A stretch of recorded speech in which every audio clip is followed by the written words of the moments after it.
This is the audio-only version of the podcast. To watch the video and get more details and show notes, go to paancestors.com.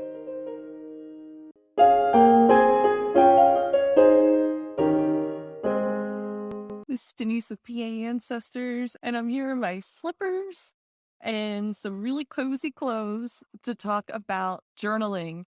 And why am I talking about journaling? Well, in this realm of trying to save our ancestor stories and share them with future generations, you might have noticed that all of us, you and I, are living through a particularly interesting historical period. Like, really, in 20 years or 50 years, historians are going to be debating exactly what happened in 2020 and 2021, probably 2022.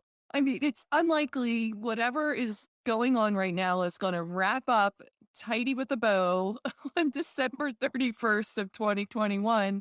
We're likely to continue in whatever we're going through right now into next year, and let's journal about it. So, journaling is something that people do privately for themselves. That's the definition of a journal. We live in an era where we're encouraged to share our thoughts and our emotions and our responses on social media and then look for approval from like minded people in our tribe, our community to agree with us. And I'm going to tell you right now,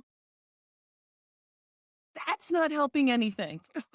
So, if you're looking for a solution out of the kind of situation that we're in, journaling to yourself, with yourself, might be the path forward. Did you ever notice in researching your ancestors that the times that you're most curious about what is going on in their life revolves around big events, right?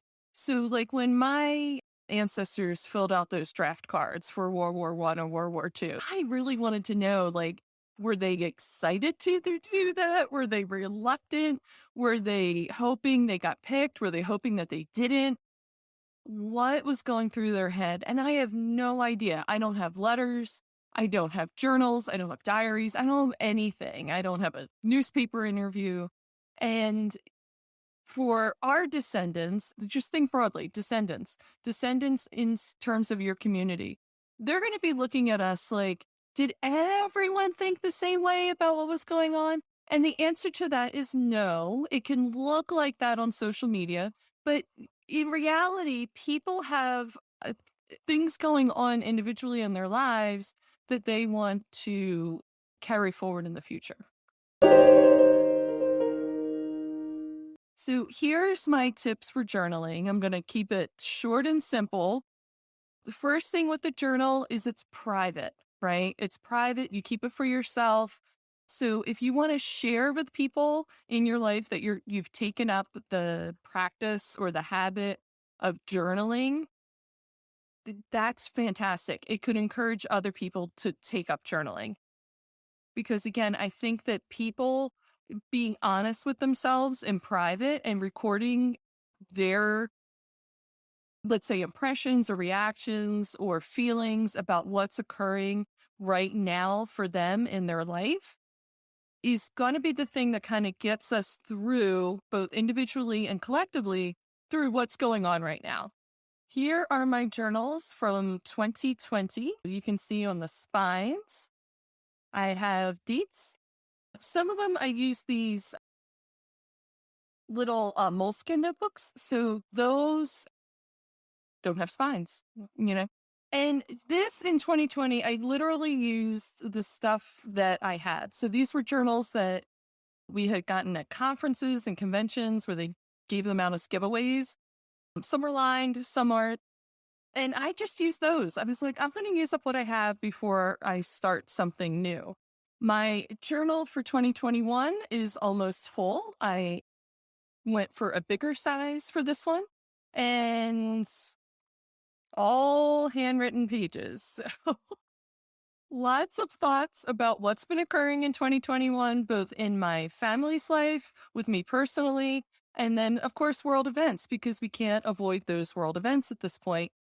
And if you really, really hate the idea of filling up blank pages, like that just causes some sort of anxiety, what I recommend is one of these little 5-year journals. So it's a book. You literally write just a few lines about the day and you keep it for 5 years. So you can start this whenever, it's just dated. So you pick a date. Let's see, here's July 8th. And I started this in 2018. And 2018 on July 8th, I went to IKEA. So if you're in the Philadelphia area, you know the IKEA in Plymouth meeting. I talked about what I bought. We had some friends come over, and that night I wrote that down. And then in 2020, I talked about having a cold and attending a meeting that night on Zoom. So it's just like little stuff, right? But how much would this be valued my descendants to find out, like, oh, well, this is what was going on, in this person's life on a day to day basis compared to what maybe an historian might say. But also for me, I find this so fun. Like, there's things that happened that I completely forgot about. So these are really great format, and you can set it up for yourself. You don't have to buy the book if you don't want to. You can set up your own and just keep a running couple lines. Now, my next secret with journaling or trick or recommendation, and depending on how you want to look at it, is to do it every day. So for me, I get up in the morning, I get my cup of coffee. I like coffee. And I just sit down with my journal and I just write what is on my mind first thing in that morning, what I'm planning to do that day, what I look forward to, what I happened the day before, what I want to record. And it's easier that way for me. And if you can't do it every day, then do it one day a week. Do it every Sunday and try to remember the highlights of that week and just do it on Sunday or just do it on Saturday. Pick a weekend date. It's my recommendation. And the final recommendation out of all of this is to just make the journal yours. So forget everything else I said about doing it on paper and doing it every day. Just do it. Do it the way you want to do it. Record this time while it's happening for yourself, for your descendants, for future historians. The things that are so valuable now are things that people thought, who would want this right at the time, or somebody was just doing it for themselves. I have two examples of historical works that you're going to want to check out that are based on people's journals. So, this one, A Midwife's Tale, The Life of Martha Ballard, based on her diary, 1785 to 1812. This, a historian went through and read literally a midwife's journal and reconstructed the life of an entire town based on what this woman wrote. And it wasn't like she wasn't trying to create something for posterity, right? She's just recording her daily life. So this is one example, and highly recommend this book if you have New England ancestors. The second book is called The Worst Hard Time. And this is a book based on the Great Dust Bowl, which happened right around the time of the Great Depression. And it's based on people's journals again and newspaper articles at the time. Absolutely riveting book. Again, based on everyday people's recollections of that time, not one historian's view, everyday people. So think about that as you're writing your journal. Just keep it for yourself and just realize that, this time that we're living through might have started out to be a paragraph in future history books. And now we're moving into like a whole chapter, right? We're moving beyond the paragraph into like a whole chapter. So think about, that and you just having your version of it for your experience that you want to pass to the future, right? So we've all had different experiences over the last 2 years. Preserve yours, and then your family will have that story to share in family history.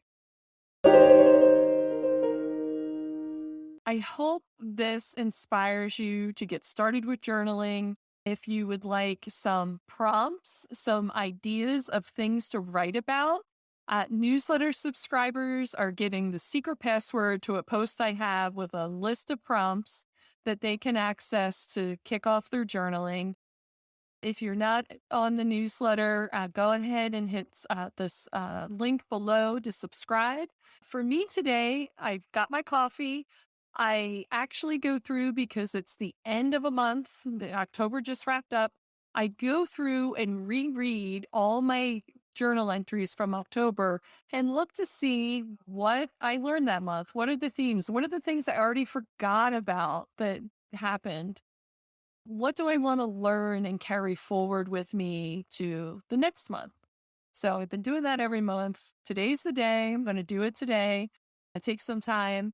And in the last bit of news, I just wanted to share it's been 2 years for this podcast. I've been doing it for 2 years. If you've been along this whole time, thank you for listening. If you've enjoyed it, I hope you leave a review, share it with a friend, pass it along to the people that you know that are also doing Pennsylvania research, because I would love to have them aboard. Thanks for listening.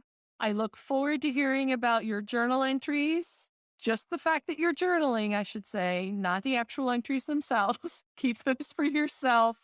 Tell yourself the truth about what's going on that you see for your family and our history that we're living together. And next week on the podcast, we're going to get back into some of those early Pennsylvania Scots Irish. And I'm looking forward to sharing that with you.